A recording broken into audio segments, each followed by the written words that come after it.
My name is Loretta Miller. I'm 71 years old, and I spent nearly my entire life working as an accountant at a major firm. After my husband passed, I was left alone in our large home in Georgia. That's when the relatives started circling.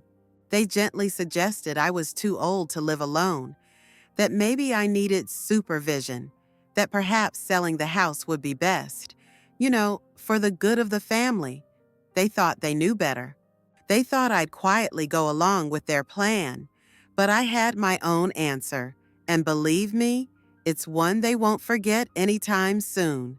If this story resonated with your soul, click subscribe and let me know in the comments which city or country you're listening from. I'm truly curious to know where you're tuning in from. My name is Loretta Miller, and I was 71 years old when I realized that peace had become my greatest treasure. I lived in a sturdy, time-worn house just outside of Savannah, Georgia, tucked behind towering oaks draped in Spanish moss. The house had been mine and Frank's, bought when we were young enough to believe we had all the time in the world. After he passed, it had become solely mine, a quiet guardian of memories and seasons gone by. My days were soft and simple, unfolding like the pages of an old novel read one careful chapter at a time. I woke early, long before the town began to stir, savoring the hush of the world before the first delivery trucks rattled down the main street and the church bells tolled the hour.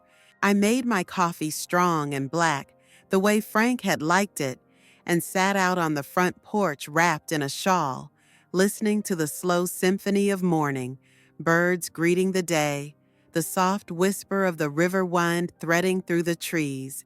There was a slowness to life that suited me now. I was no longer bound by deadlines, no longer ruled by schedules or alarms. My career as a corporate accountant had demanded sharpness and precision for decades, but now the only figures I calculated were the number of tomatoes ripening in my modest backyard garden or the days until the next full moon. Every corner of the house held echoes of a life fully lived. The living room walls were lined with books, novels, poetry, biographies of people long gone. My rocking chair sat in the corner by the window, where afternoon light painted golden rectangles on the floor. The kitchen smelled perpetually of cinnamon and coffee, the old stove humming gently when I cooked my modest meals. The floors creaked underfoot in familiar ways, and even the drafty windows offered a kind of comfort, singing their quiet songs when the coastal wind picked up.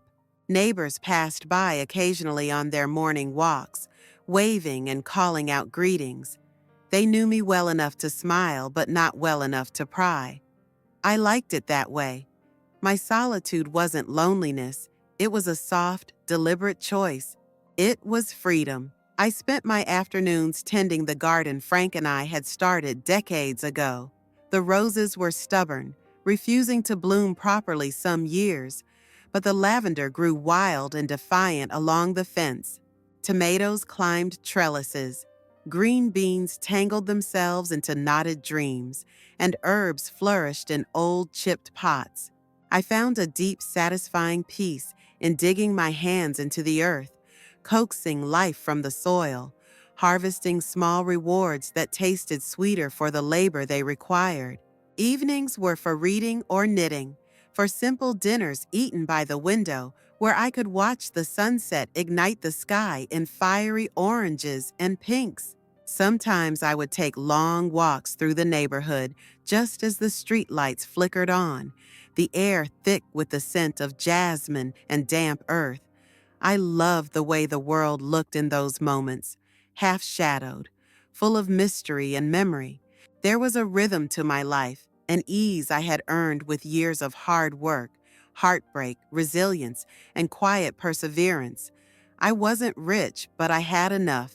Enough to fix a leaky roof when needed, enough to fill the pantry and keep the lights on, enough to donate to the library fund each Christmas. Most importantly, I had enough space around me to breathe, to think, to remember who I was outside of the roles I had played for others.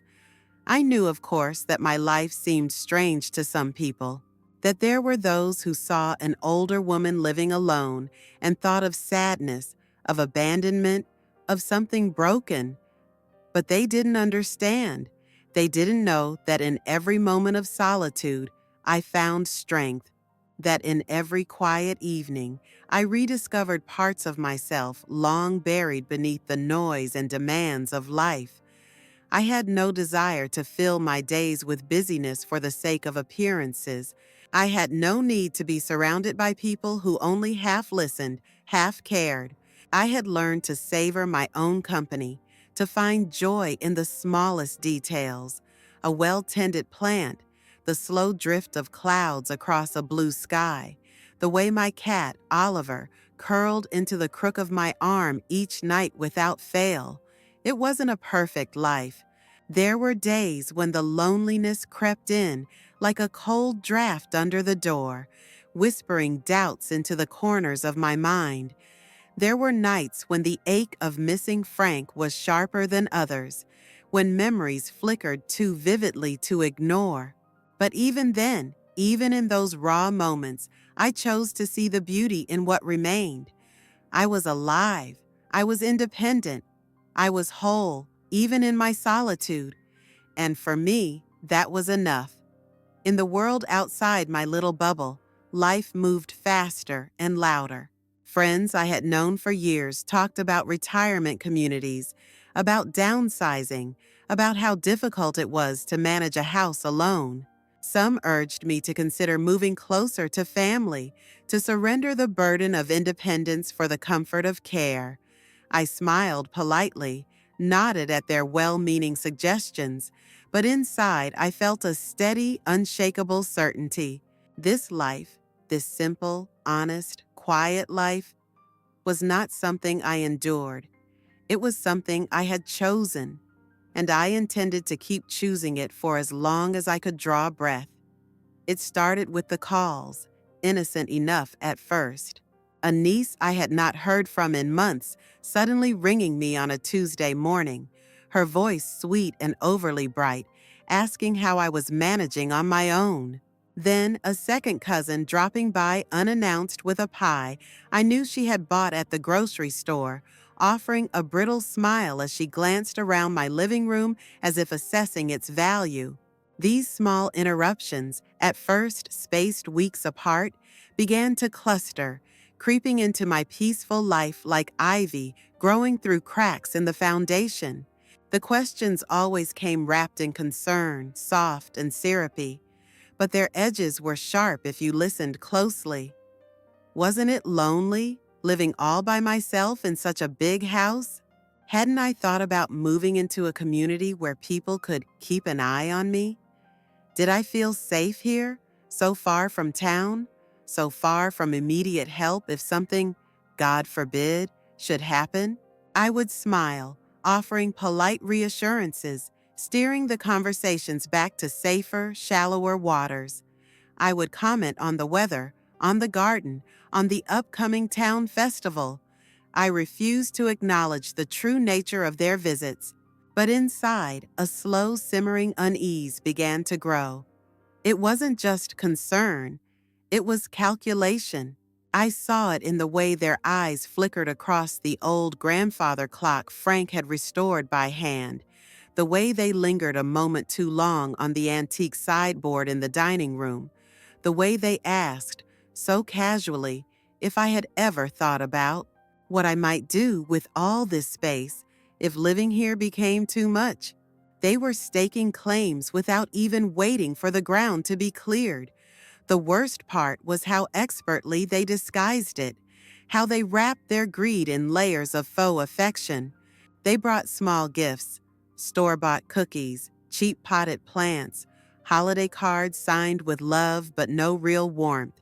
They asked about my health, feigning shock at my continued vigor, as if they had already rehearsed my frailty in their minds. I began to dread the ring of the doorbell, the beep of a new voicemail. I found myself hesitating before answering, peering through the window to see who was calling. weighing whether the emotional toll of another conversation was worth the effort of getting up from my chair. I wasn't naive. I knew that aging in America was often seen less as a stage of life and more as a burden to be managed, an inconvenience to be tucked away neatly. But I had not expected the people who once bounced on my knee and begged for extra cookies to turn so easily into vultures circling a future they thought they could claim. The final straw came one Sunday afternoon when my nephew Kevin arrived with a woman I had never met. His wife's friend, he said, a senior living consultant. She carried brochures and glossy pamphlets printed with smiling faces and manicured lawns, offering promises of care, companionship, peace of mind.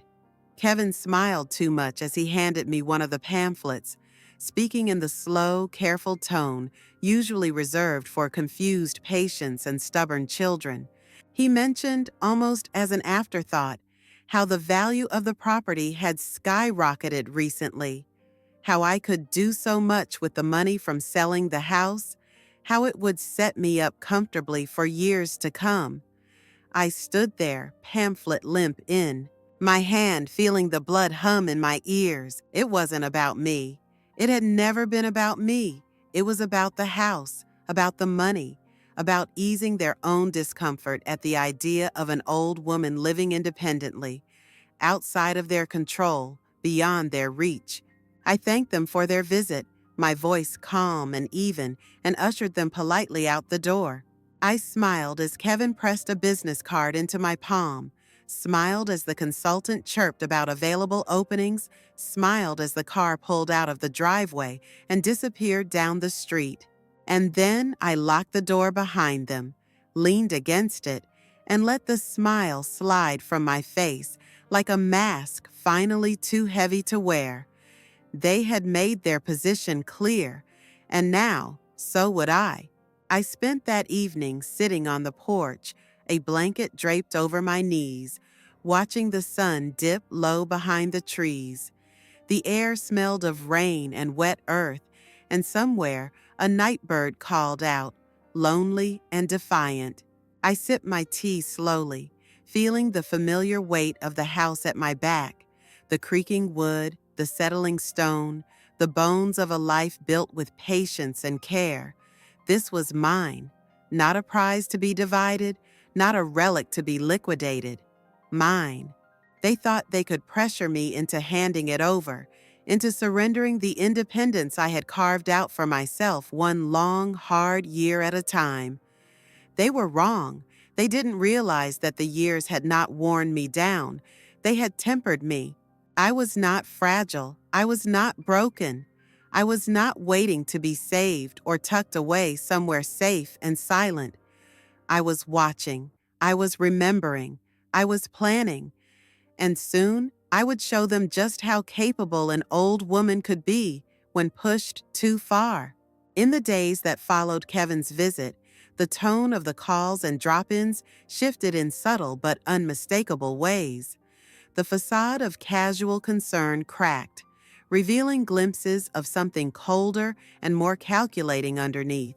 My phone rang more often now, not with cheerful greetings or genuine conversation, but with thinly veiled interrogations wrapped in the sticky sweetness of supposed love. They always began the same way, with a question that sounded innocent enough. Was I eating well? Was I getting enough rest? Did I feel lonely? Wasn't it exhausting maintaining a big old house all by myself? Each inquiry delivered in a syrupy tone, each laced with an undercurrent of expectation that I would agree, that I would surrender, that I would finally admit that they were right.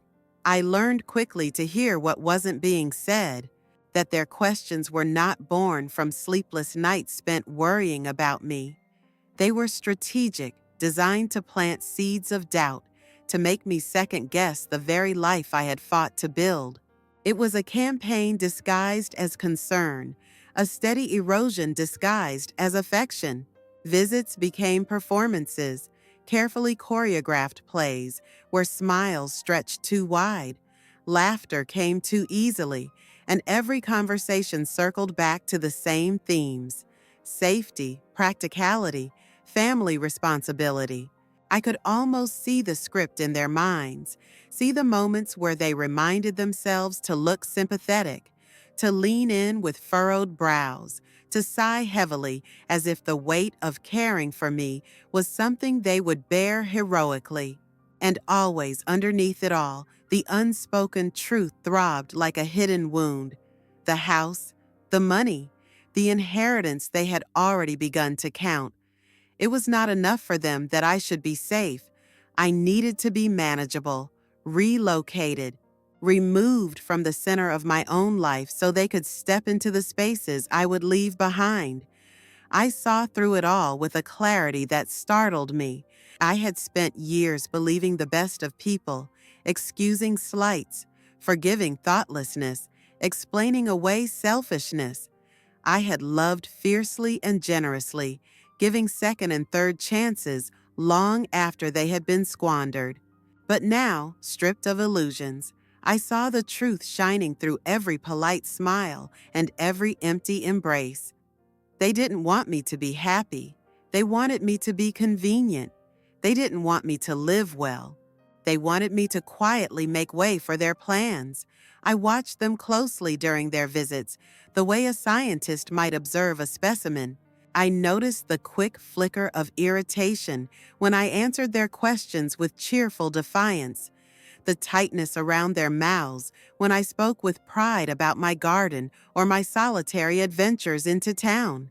I saw how their eyes darkened when I mentioned a new project I had taken on, how they struggled to conceal their impatience when I laughed and said I had no intention of leaving my home. They spoke of love often, too often. They layered their words with thick sentimentality, telling me how much I meant to them, how they only wanted the best for me, how hard it was to think of me all alone. They embraced me longer than necessary, squeezing my shoulders as if trying to transmit their urgency through their fingertips. But love, real love, does not come with terms and conditions. Real love does not manipulate. Real love does not circle like a hawk, waiting for weakness. I listened politely. I nodded in all the right places. I accepted their hugs and their casseroles and their invitations to Sunday brunch. But inside, I was stepping back, pulling away, reclaiming the ground I had once surrendered too easily. They thought they could guilt me into compliance. They thought they could soften me with feigned tenderness. They thought that by smiling wide enough, by calling often enough, by pretending hard enough, they could convince me to give them what they wanted. But I had spent too many nights lying awake, staring at the ceiling, feeling the empty ache of a life devoted to others who no longer remembered or cared. I had spent too many years measuring my worth by how much of myself I could give away. I was done performing gratitude for attention that came with a price tag, done pretending that manipulation wrapped in love was anything but betrayal, done shrinking myself to fit the roles they had assigned me. I would not confront them. That would only give them a chance to spin new narratives, to cast me as ungrateful, confused, or, worst of all, senile. They were ready for that. I could see it in the way they exchanged glances behind my back, the way they spoke in low, pitying tones when they thought I wasn't listening. No, I would not fight their script. I would simply write my own. One evening, after they had all gone home, leaving behind half-eaten pies and polite promises to check in soon, I stood in the living room, feeling the house breathe around me, strong and silent and enduring. I placed my hands flat against the walls, feeling their steadiness pulse back at me. This was my home, my life, my choice, and they would not take it from me with smiles and whispered lies. Not now, not ever. It did not happen in a rush of anger or in the middle of a heated argument. My decision was born the way most real changes are born, slowly in silence, taking root deep inside my chest until one day I simply knew. It settled into me like the sunrise, sure and steady and unstoppable. I realized, sitting alone on my front porch one humid afternoon, that no grand confrontation would change the way they saw me. They had already decided I was too old to make good decisions, too fragile to defend what was mine, too vulnerable to resist their subtle encroachments. They had built their narrative, and they needed me to fit into it so they could feel justified in their plans. Nothing I said would unmake the picture they had already painted in their minds. So I decided I would not argue. I would act. It began with small steps, invisible to anyone not paying close attention. I pulled out the thick, worn ledger where I kept the details of the house. Mortgage paid off years ago, taxes up to date, insurance in place. I reviewed every document carefully, as I had done for years during tax season, my old accountant habits snapping into place with comforting precision. I contacted my lawyer, Mr. Finch, a man I had trusted for decades, and asked for a meeting. We sat in his modest office, papers stacked neatly around us, the soft ticking of a wall clock the only sound as I explained my intentions. He listened without interruption, nodding occasionally, his pen moving swiftly across his notepad. He did not question my choice. He knew me better than that. I told him I wanted to sell the house, not because I was scared, not because I was desperate, because it was mine to sell, because I refused to let it be pried from my hands when I was no longer here to defend it. We discussed options, protections, ways to ensure that the money, my money, would remain safely and solely in my control. I did not want to leave behind a battleground for people who had mistaken proximity for entitlement. I wanted freedom.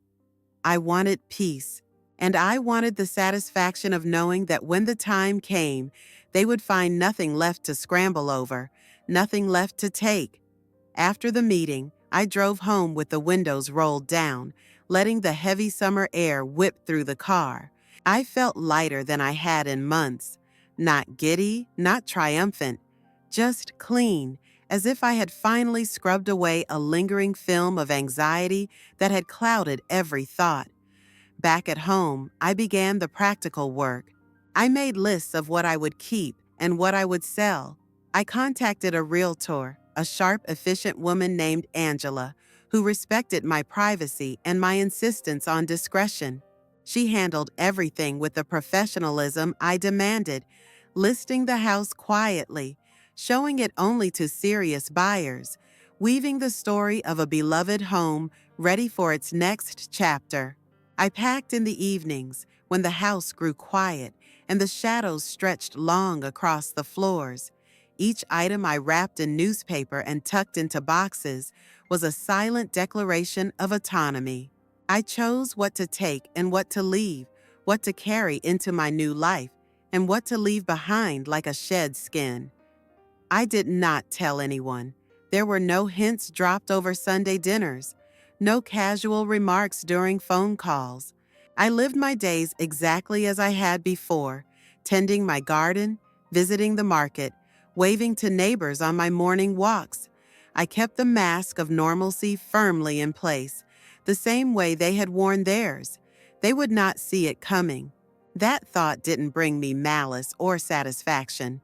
It brought me relief, because the decision was not about them. It was about reclaiming the agency they had tried to chip away from me with their faux concerned smiles and whispered manipulations. It was about stepping out of the story they had written for me and writing my own. The house sold quickly, as I had known it would. The buyers were a young couple, full of plans and dreams, their faces glowing with the kind of hope only the very young can wear so openly. I liked them immediately. They saw the house for what it was, a home, not a prize. I accepted their offer without hesitation. On the day we finalized the sale, I signed the papers with a steady hand, feeling the final weight of that quiet decision settle into place. It felt like exhaling after holding my breath for years. I arranged for the moving truck.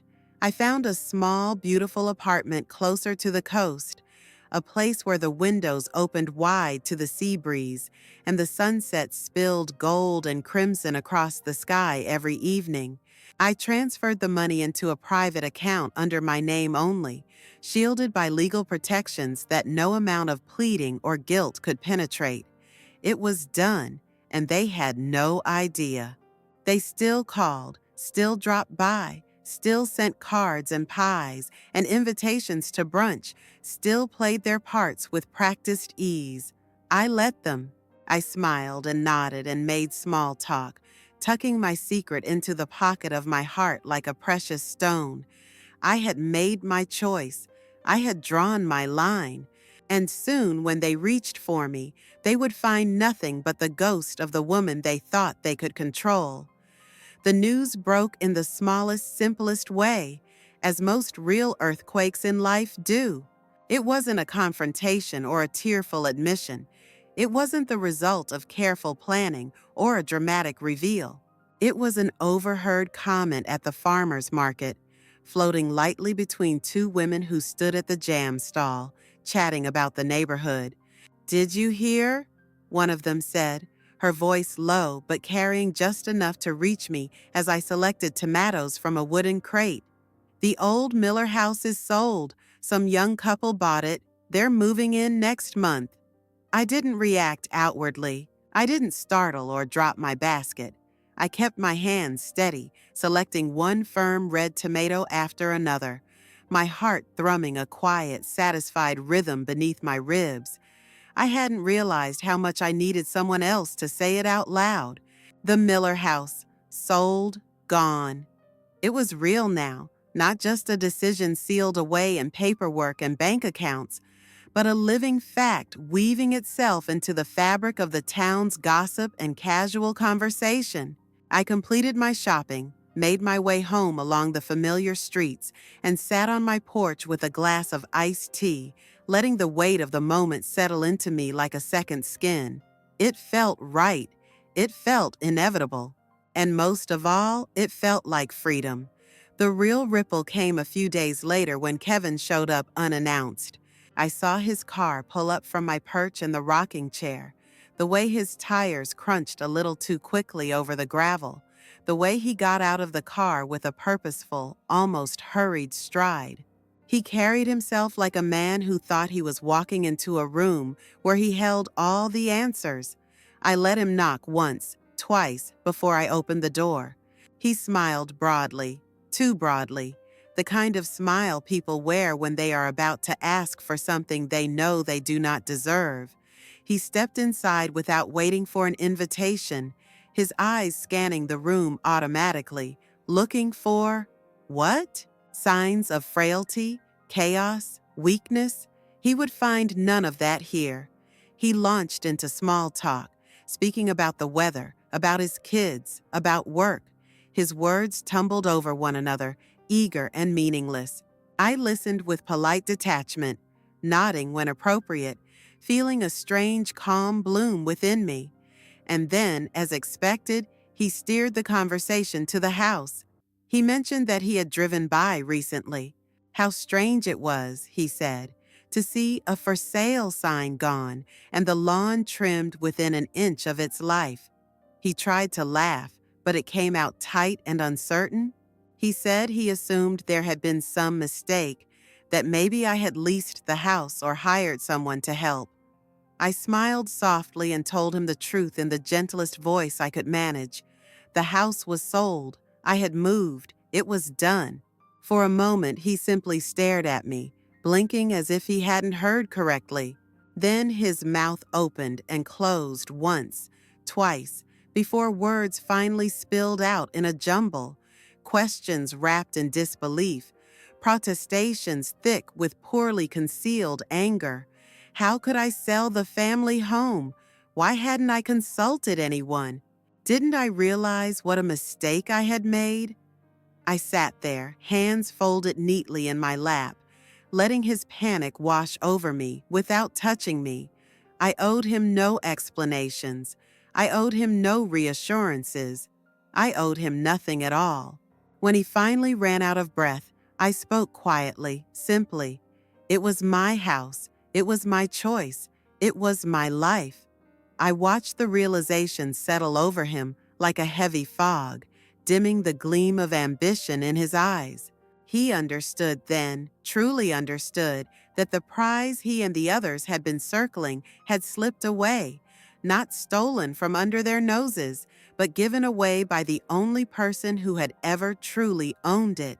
He made a few half-hearted attempts to salvage the conversation after that, tossing out platitudes about wanting what was best for me, about being concerned for my well-being, about keeping the family together. But the words rang hollow, brittle, and false.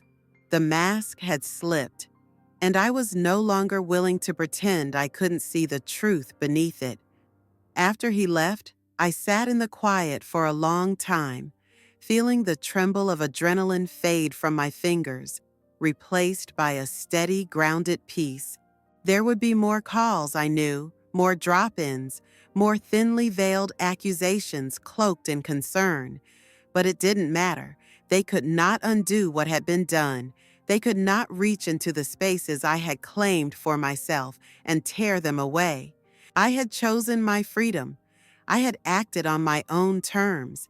And now, as the late afternoon light spilled across the porch and the scent of fresh-cut grass drifted on the breeze, I knew with absolute certainty that there was no going back.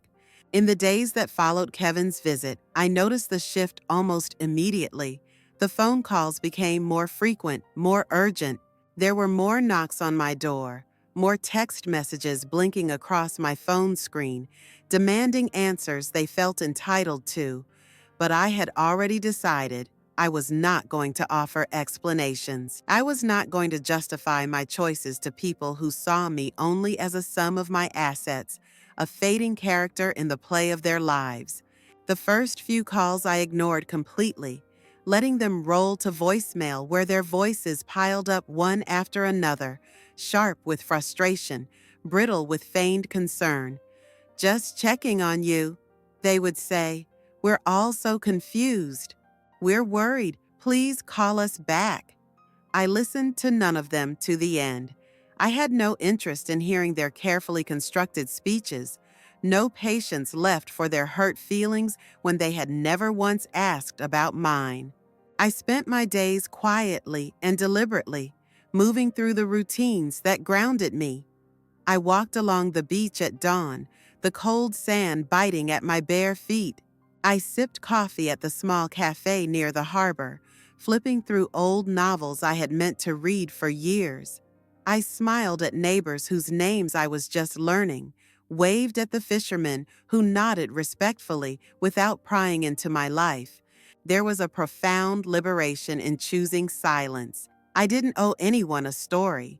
I didn't owe anyone an explanation for my freedom, for the decisions I had made behind closed doors with only my own well-being in mind. I had spent decades of my life explaining myself to others, justifying my choices, softening my edges, offering context for every deviation from what was expected of me. I was tired of that endless, exhausting translation. If they chose to see me as cruel, as selfish, as reckless, that was their burden to carry, not mine. My hands had already let go of it. Occasionally, there were moments of temptation, moments when I thought about writing a letter, carefully laying out the history they had conveniently forgotten, the hours and years I had given without asking for anything in return, the patience I had extended, the forgiveness I had offered, the loyalty I had poured out until the well inside me ran dry. I imagined spelling it out plainly, how their visits and calls had turned transactional, how their affection had become conditional on my compliance. But every time I thought of sending such a letter, of having that final word, a calm voice inside me said, "No." They would not understand. They did not want the truth.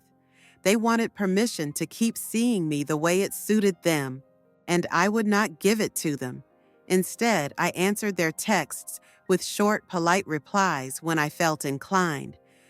"Thank you for your concern. I'm well. I hope you are too." I said nothing more. I did not explain the sale. I did not explain the move. I did not explain the silence between us growing wider with each passing day. Kevin tried once more to visit in person, showing up on a Saturday morning with a box of pastries and a tight, eager smile. I opened the door just enough to step onto the porch, leaving the house locked behind me. I thanked him for the pastries, refused his invitation to sit down and talk about everything, and wished him a good day. I didn't invite him inside. I didn't soften the boundaries I had set. He stood there for a long moment, stunned, caught off guard by the new version of me. The version that did not bend, did not yield, did not explain. I waited until he turned and walked back to his car, the box of pastries dangling awkwardly from his hand, before I returned inside and closed the door behind me with a final satisfying click. That afternoon, I packed away the last remnants of the past I had no intention of revisiting. Family photos that once lined the mantelpiece were carefully wrapped and placed in a cedar chest at the back of my closet, not because I hated them, not because I wanted to erase them, but because they no longer needed to be displayed to prove anything to anyone. The love that had been real between us once was still sacred to me, but I refused to pretend it was still alive when it had long since been replaced by expectation and obligation. My home became lighter, cleaner, a space entirely of my choosing. I filled it with things that brought me quiet joy: wildflowers gathered on morning walks, old records playing soft jazz in the evenings, hand-woven rugs that warmed the floors under my bare feet. I stopped waiting for their understanding. I stopped hoping for their approval. I stopped carrying the weight of their disappointment. The silence that grew between us was no longer a void to be feared. It was a landscape I had chosen to inhabit, one where every word I spoke, every step I took, belonged to me alone. There is a power in refusing to explain yourself to people who have already decided what they want to believe. There is a peace in standing firm in the quiet, in letting the noise of their confusion and judgment wash over you without breaching the walls you have built to protect yourself. I had found that peace, and I intended to keep it. The deeper I moved into my new life, the more I realized how long it had been since I had made a choice that was purely for myself, not for appearances, not for duty, not to maintain peace or to meet expectations, but for the simple, radical reason that it made me happy. It was both exhilarating and unfamiliar, like stepping into sunlight after spending too long in a dim room. There were no more obligations chaining my days to someone else's agenda. No one dropped by unannounced with veiled judgments wrapped in polite smiles. No one hovered over my decisions with thinly disguised disapproval.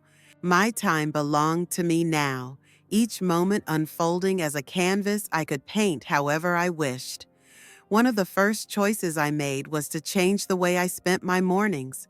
Instead of rising with a sense of duty, chores to do, calls to return, appearances to maintain, I rose with curiosity. I brewed my coffee slowly, letting the rich smell fill the kitchen, and then I took it outside to the small patio where I had placed a new rocking chair, one I had chosen simply because it made me smile. I wrapped myself in a shawl, listened to the hush of the early hours, and watched the way the sun climbed lazily into the sky, gilding the edges of everything it touched. Sometimes I read, losing myself in novels that had nothing to do with self-improvement or obligation. Sometimes I simply sat, letting my mind wander wherever it pleased, without guilt or purpose. It felt strange at first, this stillness without an underlying current of expectation, but gradually I grew into it, like a plant turning toward the light. I began taking long drives along the coast, windows down, the salty air whipping through the car. I stopped whenever the mood struck me, at a roadside market selling fresh peaches, at a rocky overlook where the sea battered itself against the cliffs, at a tiny antique shop cluttered with forgotten treasures. I spent hours wandering through those places, not searching for anything, just letting myself be pulled by whim and wonder. I took up painting, even though I had no particular talent for it. I bought a set of inexpensive watercolors and thick paper and spent rainy afternoons at my kitchen table, brushing bold, messy colors across the page. I didn't care if the results were good. It wasn't about creating something beautiful for others to admire. It was about giving myself permission to play, to experiment, to create without fear of failure. I signed up for a poetry reading at the local library, even though the idea of standing in front of strangers made my hands tremble.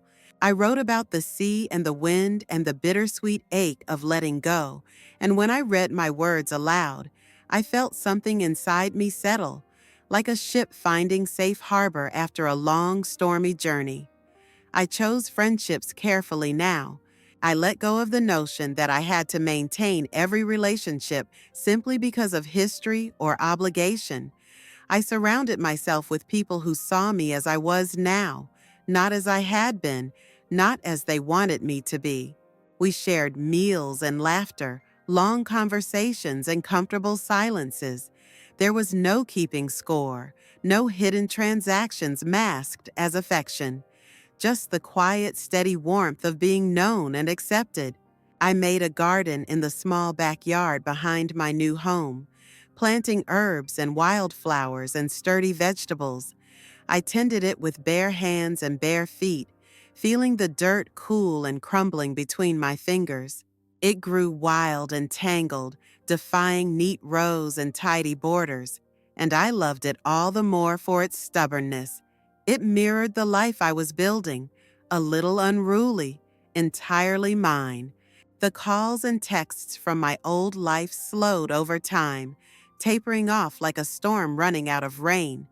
At first, I wondered if I should feel grief, if the silence left behind should weigh heavy on my heart. But instead, it felt like the opening of a window long painted shut, the rush of fresh air into lungs starved for breath. I did not miss the half-hearted conversations, the obligations disguised as affection.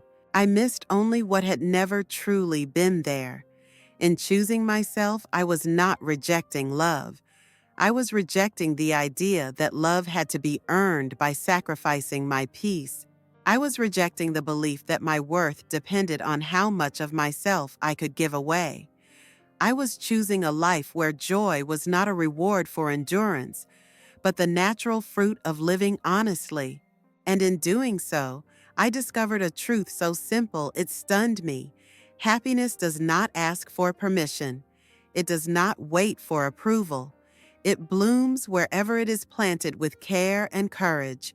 I had planted mine here, in this quiet, sunlit life, and it was beginning to blossom in ways I had never dared imagine. Freedom did not arrive all at once, like a crashing wave or a triumphant drumbeat. It crept in quietly, like the tide sliding over the sand, reshaping the shore in small, patient strokes. Some days it announced itself in obvious ways. A morning when I realized I had nowhere I needed to be, no one expecting anything from me. Other days it whispered in the background, woven into the easy rhythm of a life finally lived on my own terms. I woke when my body told me to, not to the shrill summons of an alarm clock or the unspoken demands of others. I cooked when I was hungry, sometimes elaborate meals, sometimes simple sandwiches eaten barefoot on the porch. I filled my days with books, with music, with the slow, satisfying work of tending my garden and walking by the ocean, letting the salty wind untangle the knots that had lived in my chest for years. Freedom meant I no longer second-guessed my choices. I bought a wide-brimmed hat I didn't need because it made me feel like a character from one of the novels I loved. I took long drives without a destination, letting the road decide where I ended up. I sat alone in cafes, savoring the hush of my own company without feeling the old pang of needing to be somewhere else, doing something more productive. Freedom meant understanding that I didn't owe explanations for my happiness or my solitude. When acquaintances asked why I had sold the house, why I had moved, why I seemed so different now, I simply smiled and said it was time for a change. I did not tell them about the silent calculations behind their supposed concerns, the plans drawn up in the corners of my life without my consent. I did not explain how long it had taken me to recognize the difference between love and control. Some truths belonged only to me. The people who had once hovered so closely around me gradually drifted away, not out of cruelty, but because I no longer played the role they had cast for me. Without the familiar dance of guilt and obligation to anchor them, they lost interest. At first, the absences felt like small aches, bruises pressing against old wounds. But over time, I realized they were gifts, empty spaces where new life could grow. I filled those spaces with laughter, with silence, with small adventures. I took up photography, not with any goal of mastery, but simply to capture the light as it spilled across the water or caught in the petals of wildflowers. I spent afternoons sitting on the rocky bluffs, letting the ocean's endless rhythm remind me that change was the only constant worth trusting. Freedom tasted like coffee sipped slowly under a sky blooming with stars. It sounded like the sharp cry of seagulls overhead, the creak of my porch swing, the pages of a book turning in the quiet. It looked like my bare feet pressed into warm sand, like the wild sprawl of my garden reaching for the sun without permission. It felt like breathing, deeply and fully, without fear that someone might call me selfish for choosing to be whole. Sometimes I thought about the life I had left behind, not with bitterness, but with a kind of detached tenderness. It was a life built on duty, on love that asked too much and gave too little in return. I honored it for what it had taught me, even as I closed the door firmly behind me. I no longer needed to belong to a version of myself that others found comfortable. I belonged to the woman I had become, strong, gentle, fiercely tender with the parts of herself that had been neglected for too long. I carved out new rituals that honored the person I was now. Sunday mornings spent on the beach, watching the horizon burn gold with the rising sun. Evenings spent writing letters to myself, letters of forgiveness, letters of gratitude, letters of promises kept, and dreams still waiting to unfold. No one told me how to spend my days. No one demanded explanations for my joy. No one measured my worth by my willingness to sacrifice it for their convenience. I had stripped away every expectation, every silent obligation, every invisible leash. What remained was a life stripped bare and rebuilt from the marrow out. My freedom was not loud or dramatic. It was a quiet, steady hum that lived in my bones. It was the peace that settled over me when I locked the door at night, knowing I answered only to myself. It was the certainty that whatever came next, whatever joys, whatever griefs, whatever ordinary miracles, the choices would be mine. And that was enough. That would always be enough.